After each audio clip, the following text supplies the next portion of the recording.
जी, तो न्यू के कीवर्ड के थ्रू जो है जो हम स्ट्रिंग बनाते हैं वो हमेशा जो है वो एक ऑब्जेक्ट बनता है, creates two objects and one reference variable. यहाँ हम ये कह रहे हैं कि एक जो है वो एक ऑब्जेक्ट बनेगा और वो स्ट्रिंग टाइप का होगा, उसकी जो वैल्यू है वो क्या है कि वेलकम है। तो ये जो एस ऑब्जेक्ट है इसके अगेंस्ट जो है वो वैल्यू जो है वो क्या हो जाएगी, सेव हो जाएगी।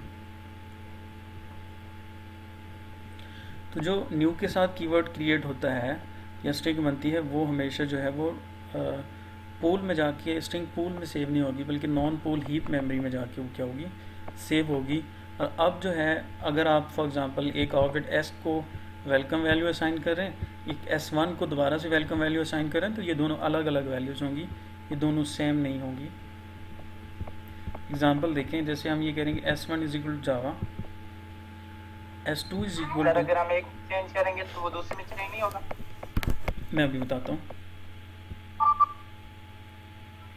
S1 इज इक्वल टू जावा और S2 is equal to again जो है उसको हमने जो है वो कैरेक्टर असाइन किया है और उसमें जो वैल्यू पड़ी है वो है स्ट्रिंग्स। ठीक है, एक हमने S1 स्ट्रिंग लिटरल बनाया है और एक हमने S2 न्यू के थ्रू जो है वो एक ऑब्जेक्ट क्रिएट किया है और उसको हमने CH पास कर दिया। यानी आप यूँ समझें कि यहाँ CH की जगह क्या है, स्ट्रिंग्स है। डायरेक्ट भी यहाँ पे डबल कोड के साथ आप स्ट्रिंग पास कर सकते हैं। ठीक, एक तीसरा ऑब्जेक्ट बनाया हमने न्यू करके, एग्जांपल लिख दिया। तो ये तीनों तरीके हैं जो है वो स्ट्रिंग बनाने। जब आप डिस्प्ले करेंगे S1, S2 और S3 को, तो तीनों वैल्यूज़ जो है वो हमारे पास यहाँ पे क्या हो रही हैं, प्रिंट हो रही। ठीक है, ये S1 है, S2 जो है यानी स्ट्रिंग जो है वो यूँ भी क्रिएट हो सकती है, स्ट्रिंग को आप इस तरह भी क्रिएट कर सकते हैं और स्ट्रिंग को जो है वो आप डायरेक्टली जो है यहाँ पे एज अ पैरामीटर जो है वो डबल कोट में वैल्यू भी पास कर सकते हैं। ठीक, तो अभी जो आपका क्वेश्चन था ना कि अगर हम चेंज करते हैं तो क्या चेंज आएगा, तो अभी इसके फ़ौरन बाद कुछ मेथड्स हैं, उन मेथड कंपैरिजन के मेथड हैं, तो वो एग्जांपल्स हम देखते हैं, आपको क्लियर हो जाएगा। और अगर फिर भी क्लियर ना हो तो मुझसे दोबारा पूछ लीजिएगा आप।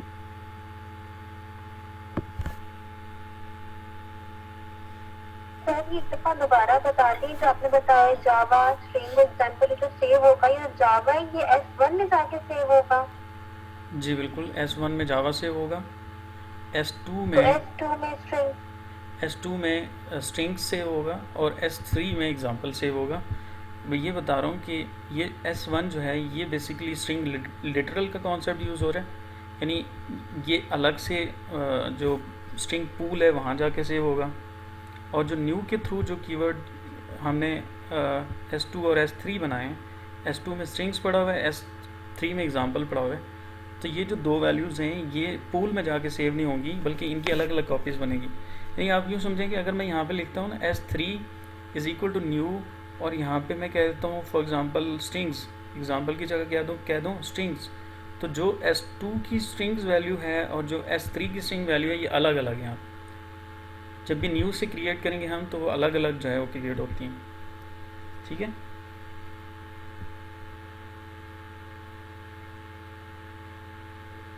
जी ठीक है सर। अच्छा जी, तो कुछ क्वेश्चंस हैं वो डिस्कस कर लेते हैं हम। एक क्वेश्चन ये है कि इसका हमें बेनिफिट क्या है। तो अब अगर तो आप जो स्ट्रिंग लिटरल में हम सेम जो स्ट्रिंग्स हैं उसकी अगर हम बात कर रहे हैं, S1 और S2 को एक ही वेलकम के साथ अटैच कर रहे हैं, तो उसका बेनिफिट एग्जैक्टली वही है कि हम ये कह रहे हैं कि अगर वेलकम की दो स्ट्रिंग हैं, अगर आप चाह रहे हैं फॉर एग्जांपल आपने 10 दफ़ा कहीं वेलकम यूज़ कर लिया, तो हम ये चाह रहे हैं कि 10 अलग अलग कॉपीज़ बनने के बजाय एक ही कॉपी बने और सब उसके साथ क्या हो, लिंक हो। तो ये पर्पज़ है, मेमोरी एफिशिएंसी यहाँ पे पर्पज़ है। लेकिन एक्चुअली अगर हम देखें तो हमने फॉर एग्जांपल मैंने अगर 10 दफ़ा वेलकम यूज़ किया और अगर मेरा पर्पज़ ये है कि उन 10 दफ़ा वेलकम का अलग अलग मीनिंग है, तो फिर जो है वो स्ट्रिंग लिटरल का हमें वहाँ पे फ़ायदा नहीं है।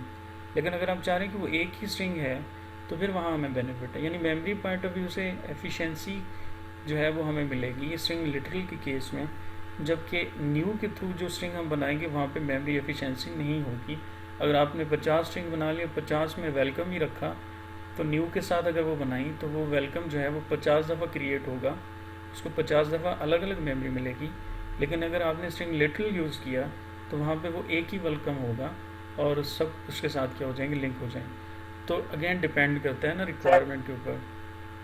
जी स्ट्रिंग लिटर में अगर हम किसी एक वैल्यू में चेंज करें, सपोज S1 और S2 में वेलकम ही सेव है, तो अगर हम S2 में चेंज करें तो वो S1 में भी चेंज होगा। स्ट्रिंग लिटरल में जो वैल्यू होती है वो कांस्टेंट वैल्यूज होती हैं, वो चेंज नहीं होती।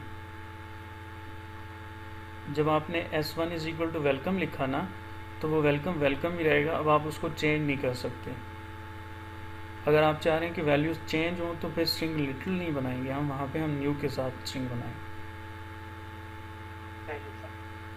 ठीक है, चलें जी। तो स्ट्रिंग लिटरल का एडवांटेजेस क्या हैं, तो रीच समझ आ गई ना, मैंने भी एक्सप्लेन किया है। अगर नहीं आई तो बताएं, मज़ीद बता देता हूँ। सर समझ आ रही है।